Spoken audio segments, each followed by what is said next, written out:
So, what's up, Joy Riders?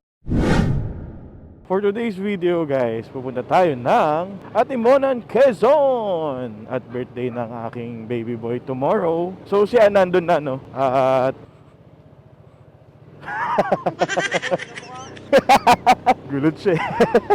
So, wala lang, natatawa pa ako, sorry. Yan, papunta ako ng Atimonan, Quezon. Pero bago yun, guys, pupunta muna ako ng Batangas, sa Lipano. At dadalaw tayo sa kaibigan, long lost friend.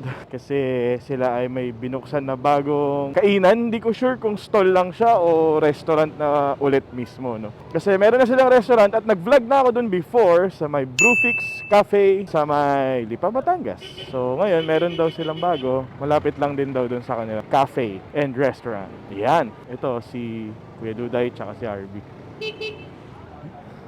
Shout out Motofocus Makati. So time check, guys, it's 2:04 PM, no? At tayo ay nandito pa lang sa Kalayaan. At maganda ang weather ngayon. Kanya naman, hindi maulan. Pero kanina makulimlim kaya hindi ako agad kumilos Buti na lang umaraw. Guys, kung nakikita nyo, madumi pa rin yung ating windshield. It's all because hindi pa tayo nakakapaglinis. Doon na sa Quezon, walang oras maglinis dito sa Makati. Ultimo nga yung Hilux na nakita nyo nung nakaraan. Hanggang ngayon, madumi pa rin. Tamad maglinis Dito, guys, sa EDSA, patapak ka lang dyan sa kulay dilaw na linya na yan. 5,000 na agad pag may nakahuli sa'yo Kaya kahit anong traffic, dito lang tayo. Hindi tayo pwede lumagpas dyan sa kulay dilaw na yan. So yan kasi ay bus lane. At ang mahal, di ba? 5,000 pag nahuli ka. Di bali na lang, tiisin ko na lang yung traffic. Marami ng accessories ang mapapalagay dito sa motor na yun. Yung 5,000 na yun. Pero grabe ang traffic, kakairita. Dito na ako, guys, sa may Ayala Tunnel. Traffic. Trivia lang. Alam nyo ba, guys, na ito ang pinakamahabang tunnel sa buong mundo? Subukan mo pumasok dito ng 5:30. May araw pa, di ba? Paglabas mo, gabi na. Okay, corny. Nangyayata. Pero grabe yung traffic talaga, guys. So, it's Friday today. And Friday is traffic day talaga yan. Ay, naku. Sunshiny day. Oh. Ay, ang lakas ng hangin dito. Grabe, guys. Sa totoo lang, para akong nililipad. Sa taba mo, hangin ka pa. Tibay mo. Malapit na tayo sa SLEX na pababa na. Guys, meron nga pala akong pinaparapol. Free raffle ng para-clothing long sleeve, para-clothing t-shirt na full sublimation. At the same time, yung araw-araw parak na t-shirt saka ano pa yun? Tube mask. Yan.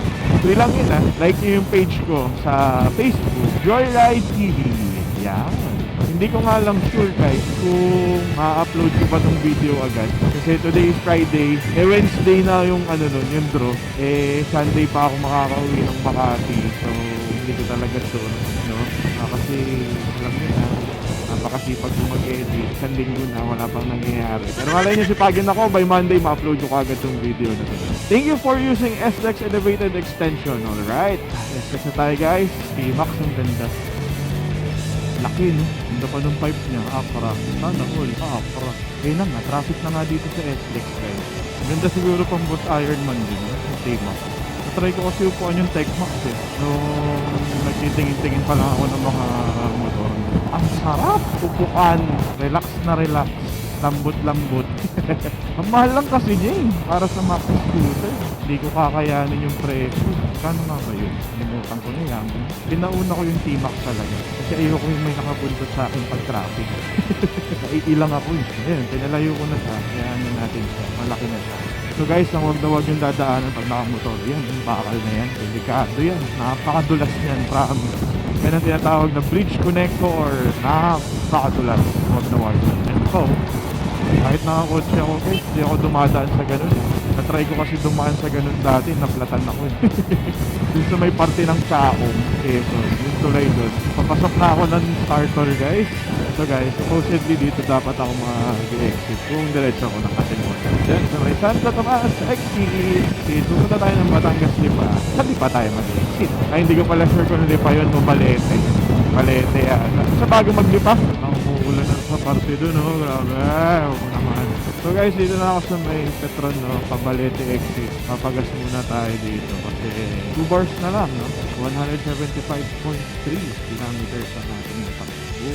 Sa Pampanga pa yan Gas ko na to, Full tank boss, XCS. Okay, 425. Boss? Wala po eh, naiwan. Let's compute again. 175.3 divide 7. 25 kilometers per liter. Okay, nasan ka? Malapit na ako. Saan ka ba pupunta? Hindi ko alam, nasan ka ba? Nasa Brufix. O, di dyan ako dediretso. Sige, tapos bili ka na lang ng chicken doon mamaya. Sige.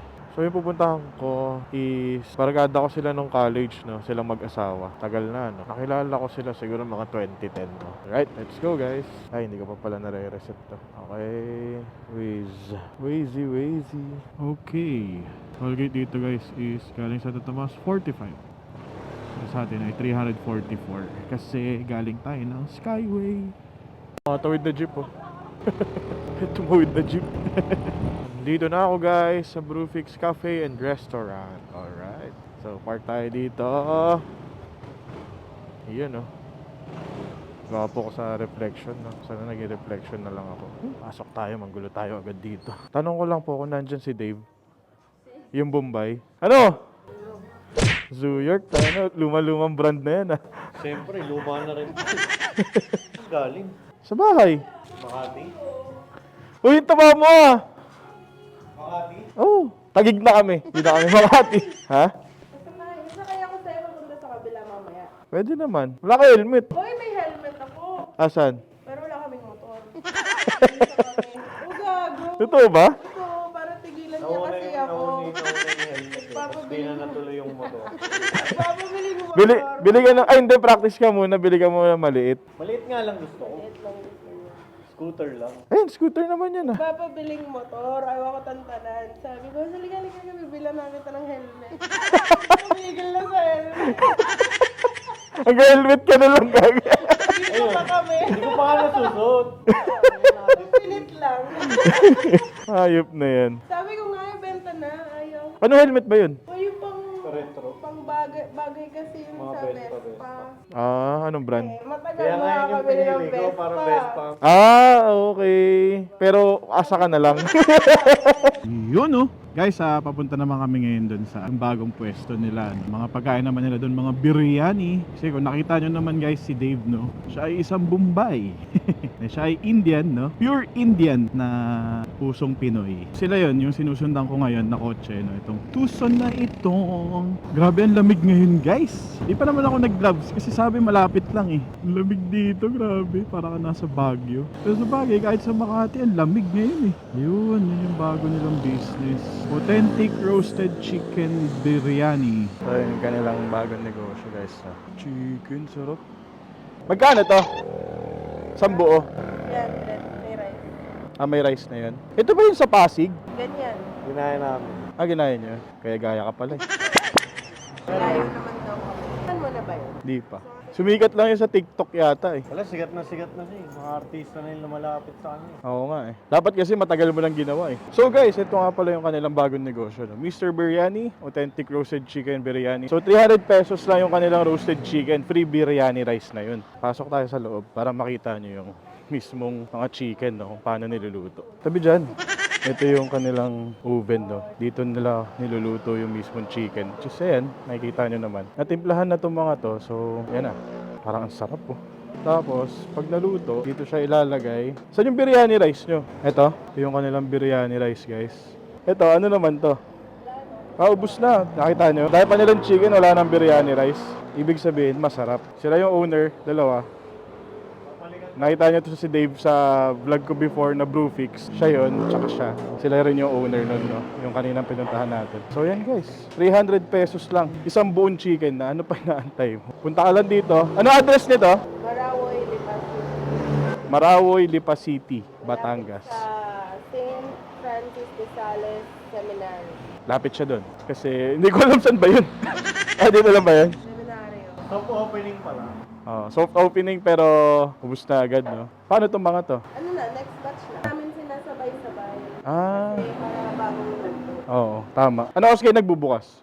8. Ay, sorry, 10 10. a.m. to 8 p.m. to 8 p.m. So, ano pa natin nyo, guys? Punta lang kayo dito. Pogi nito. Authentic yan. Ito, tama, authentic. Super authentic na Bombay na biryani kasi tayo naman. Bombay na Bombay. Namumuti pa yung bigote. Pare, may salt and pepper. Di ba? Pure Indian yan, guys. Pero kung narinig nyo siya, paano siya magmura Pinoy na Pinoy. Indian but Filipino. Dami utang sa'yo? Dami. Bakit utang? Bakit? May utang. So, ito lang yung Bombay na marami utang. Ako yung marami. Ikaw ba, pag singil, dami tsinelas, pero wala tao? Wala tao. Wala tao, kahul lang ako.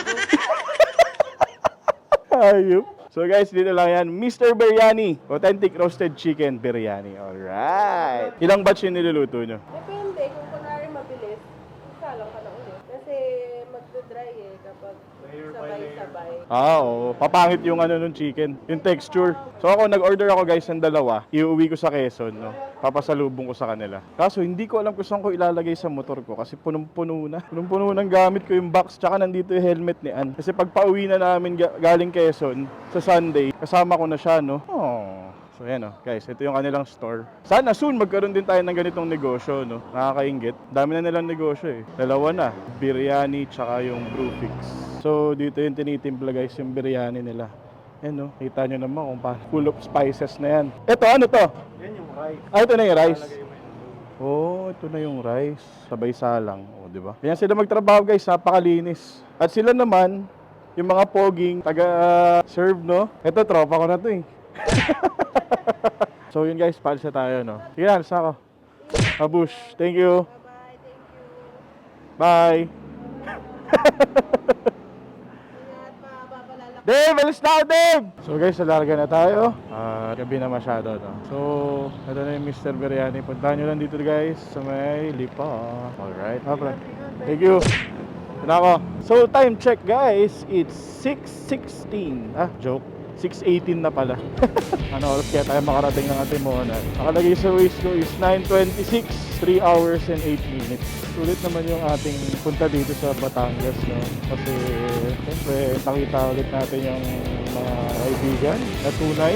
Mga tunay kong kaibigan talaga yung mag-asawa na yun. Ever since, kakilala kami. At nakakatuwa kasi sobrang successful na nilang dalawa, no? Yun nga, may mga negosyo na sila. Before, ang negosyo nila yung brewfix lang. Pero, in-expand sila. At yung negosyo pa na tinayo nila is connected talaga kay Dave. Dahil siya ay isang Bombay. Biryani. Hindi ko pa natikman kasi iuwi ko na lang sa Quezon. Hirap naman kumain din. Kung isang buong chicken sa akin lang, no? Tignan nyo to guys. Mas matibay siguro yung ulo niya kaysa sa siko niya. O mas importante yung siko niya kaysa sa ulo niya. Kasi yung siko yung naka-helmet eh, hindi yung ulo eh. Mas ganyan siya magpatakbo.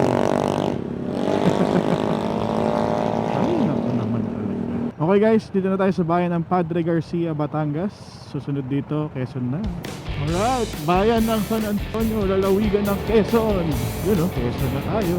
Time check it, 6:53. Grabe yung klase yung lamig ngayon guys. Literal, naninigas yung kamay ko sa lamig. Babay na tayo, magbabay. Thank you for watching. Riders, dito na ako sa Antimonan. At ito ang ating birthday boy tomorrow. Car? Wala tayong car. Nakabrum-brum si tatay. So, hanggang sa muli, mga Dry Ride. Maraming salamat sa inyo, mga sir. Woo!